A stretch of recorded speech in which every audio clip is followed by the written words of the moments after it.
नहीं आ रहा था।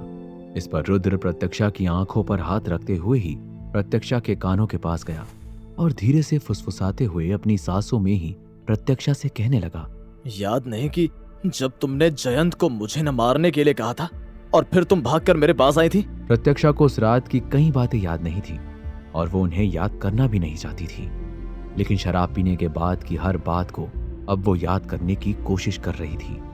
इस पर प्रत्यक्षा को अचानक ही वो बातें भी याद आ गई जो उसके पहले हुई थी। उसे याद आया कि जयंत ने धमकी दी तब और रुद्र पर उसके गुंडे ने हाथ उठाया था। प्रत्यक्षा को याद आया कि जयंत के गुंडे से रुद्र को बचाने के लिए जाकर वो रुद्र के सीने से लिपट गई थी। हाँ, मुझे शायद कुछ कुछ याद आ रहा है, या फिर ये सब सपने में हुआ था। खुद से पूछो एक बार कि सपने में हुआ था या फिर उस दिन जो भी हुआ था वो कभी न बदलने वाली हकीकत थी। प्रत्यक्षा को याद आया कि उसने अपनी दोनों ही बाहों में रुद्र को जोर से कस लिया था और फिर उस गुंडे को रोकते हुए कह रही थी, नहीं नहीं, मत मारना इसे, नहीं, जो कहोगे जैसा कहोगे सब मानूंगी, सब कुछ करूंगी। इस पर प्रत्यक्षा को याद आया कि रुद्र ने धीरे से ही कर्राते हुए प्रत्यक्षा के कानों में फुसफुसाते हुए कहा था, भरोसा है ना तुम्हें मुझ पर? इनकी बात मत मानो, ये मेरा कुछ नहीं कर सकते और ना ही मैं तुम्हारे साथ कुछ होने दूंगा। इनकी बात मत मानो तुम। अब मेरे साथ जो भी होगा वो मेरी किस्मत होगी। तुमने आज तक मेरा बहुत साथ दिया, लेकिन आज मुझे कुछ हुआ तो मुझे उस दुख के साथ साथ एक सुकून भी होगा कि कम से कम मैंने तुम्हारी जान तो बचाई। ऐसा मत करो, मैं तुम्हें खोना नहीं चाहता। प्रत्यक्षा ने रुद्र की आंखों में देखते हुए अपने दोनों हाथों में रुद्र के चेहरे को थामा और सिसकते हुए रुद्र से कहने लगी, तुमसे मेरा रिश्ता जिन हालातों में जुड़ा था मैं तुम्हें अपना नहीं पाई, क्योंकि मेरी जिंदगी में एक भी ऐसा रिश्ता नहीं था जो मेरे साथ रहा हो, लेकिन तुम मेरा वही पहला रिश्ता हो जिसे मैं अपना कह सकती हूँ, जिसकी हिफाजत करना मेरी भी जिम्मेदारी है और आज मैं वही करने वाली हूँ। इतना कहते हुए प्रत्यक्षा ने अचानक ही रुद्र के होठों को चूम लिया। प्रत्यक्षा को जैसे ही याद आया, प्रत्यक्षा ने रुद्र के हाथों को हटाते हुए एक झटके में अपनी आंखों को खोल दिया और फिर गहरी सांस लेते हुए रुद्र की तरफ देखने लगी। रुद्र प्रत्यक्षा की ही ओर देख रहा था। इस पर प्रत्यक्षा ने हिचकिचाते हुए अपनी नजरों को नीचे झुका लिया। क्या हुआ? रुद्र प्रत्यक्षा के चेहरे पर यह हिचकिचाहट और उसकी झुकी हुई नजरों को देखते हुए धीरे से मुस्कुराने लगा और फिर प्रत्यक्षा के सामने अनजान बनते हुए प्रत्यक्षा से कहने लगा, तो लगता है तुम्हें याद आ गया। वैसे मुझे कुछ खास तो याद नहीं, तो मैं तुम्हें कुछ ज्यादा नहीं बता सकता, लेकिन हाँ, मैंने भी यही सुना था कि उस दिन नशे में तुम बाबा और बाकी सबसे काफी कुछ कह रही थी। पर फिक्र मत करो, उन्होंने अपने दिल पर नहीं लिया होगा, वो बस तुमसे मजाक कर रहे होंगे। अब तुम आराम कर लो, क्योंकि कल का रास्ता काफी लंबा होने वाला है।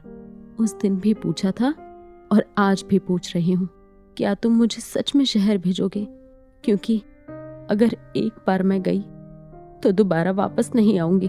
तुम्हारी जिंदगी में मेरे लिए कोई जगह नहीं है क्या?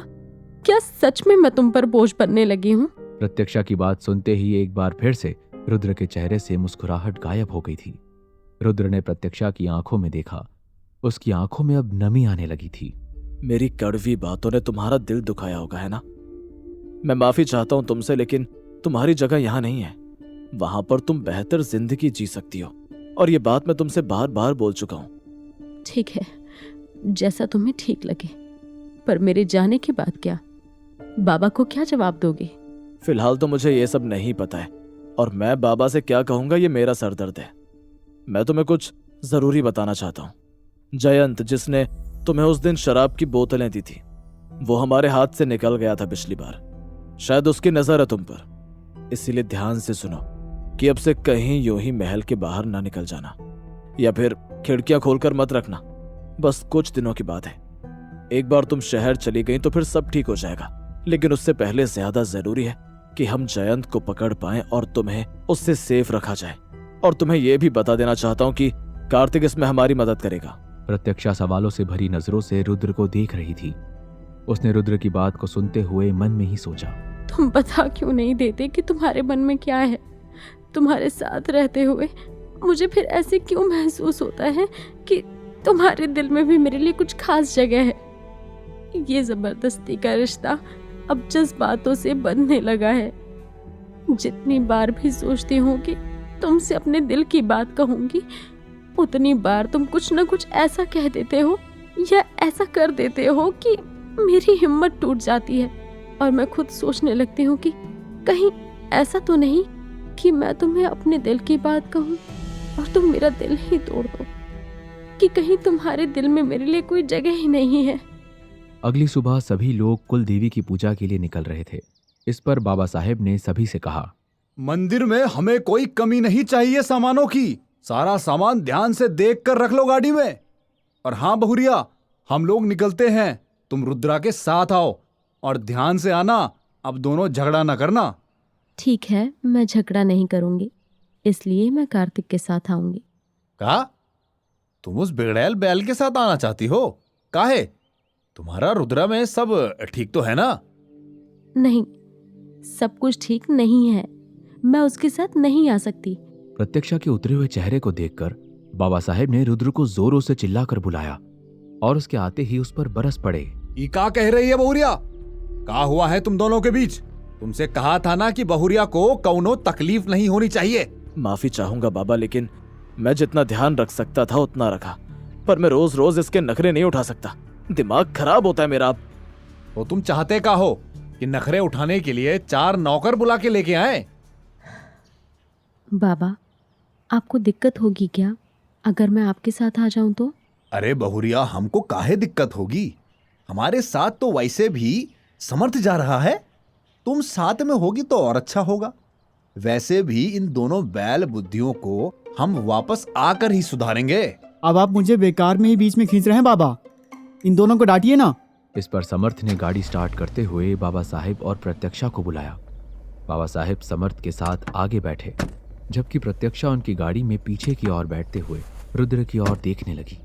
रुद्र ने उसे जाने का इशारा किया जब बाबा साहेब की गाड़ी वहां से चली गई। ठीक है, बाबा को कोई शक नहीं हुआ है तुम्हारी बीबी उनके साथ रहने पर। उसे कोई खतरा नहीं होगा, क्योंकि उसके गाड़ी के आगे पीछे उनकी आदमी की गाड़ियां रहेंगी। अब बताओ आगे क्या करना है? अब कुछ पता लगाना है और तुम्हें मेरे साथ चलना है। हमें कहीं और जाना है, लेकिन कहाँ? कार्तिक रुद्र को महल की छत पर लेकर गया और फिर वहीं लकड़ी के घर की ओर इशारा करते हुए रुद्र से कहने लगा, हमारा प्यारा छोटा सा घर। रुद्र ने आंखें पलटकर कार्तिक की तरफ देखा और बोला, ये वो आदमी है जो उस दिन तुम्हारा और तुम्हारी बीबी का पीछा कर रहा था। इसको मैंने एक रात पहले तुम्हारी बीबी की खिड़की पर नजर रखे हुए देखा था और आसपास घूम रहा था। हो ना हो इसने उस दिन महल में घुसपैठ की और महल में आदमियों को घुसवाया। मुझे शक है। मुझे नहीं पता था कि तुम इतनी तेज हो। खैर, हमारे महल के अंदर एक अनजान इंसान नौकर बनकर आया भी तो कैसे? इसका मतलब इसके और भी लोग यहाँ पर हैं। तुमने बताया क्यों नहीं कि ये तुम्हारे हाथ लग गया? बता देता तो बाबा, बड़े भैया और तुम तीनों मुझ पर चिल्लाते और मैं इस मामले को अपने आप से सुलझाना चाहता था, क्योंकि मुझे शक था कि इसमें जयंत का हाथ होगा। लेकिन नहीं, वो सनकी तो है पर इसमें इतनी हिम्मत नहीं है। जान का खतरा होने पर वो इंसान गिड़गिड़ाने में वक्त ज़ाया नहीं करेगा और इस आदमी को देखकर नहीं लगता है कि पूरा काम उसका होगा। चलो फिर पता करते हैं यह है कौन। रुद्र ने गुस्से में ही उस आदमी की गर्दन को पकड़कर खींचते हुए उसे उस घर से निकाला और फिर जमीन पर जोर से पटकते हुए उसकी तरफ देखने लगा। वो आदमी हल्की बेहोशी में था। इस पर दर्द में कर्राते हुए उसने अपनी आंखें खोली। रुद्र उस आदमी की मुंह की पट्टी को हटाते हुए उससे कहने लगा, देख, तेरे मुंह से पट्टी हटा रहा हूँ, लेकिन ये उम्मीद मत रखना कि चिल्लाने पर तेरी मदद करने के लिए कोई भी आएगा। ऐसा समझ कि आज तेरे और तेरे मौत के बीच सिर्फ एक चीज का फैसला है। तेरे मुंह से निकलने वाले शब्द, बस अपना मुंह खोलो तो उसमें से सच्चाई ही बाहर आनी चाहिए। वक्त जाया करने के लिए ना मेरे पास है और ना ही तेरे पास। तू सच्चाई बोल, हम तुझे जिंदगी देंगे। तूने जरा सा भी इधर उधर किया तो तुझे ऊपर भेजने में मुझे हद से ज्यादा खुशी होगी।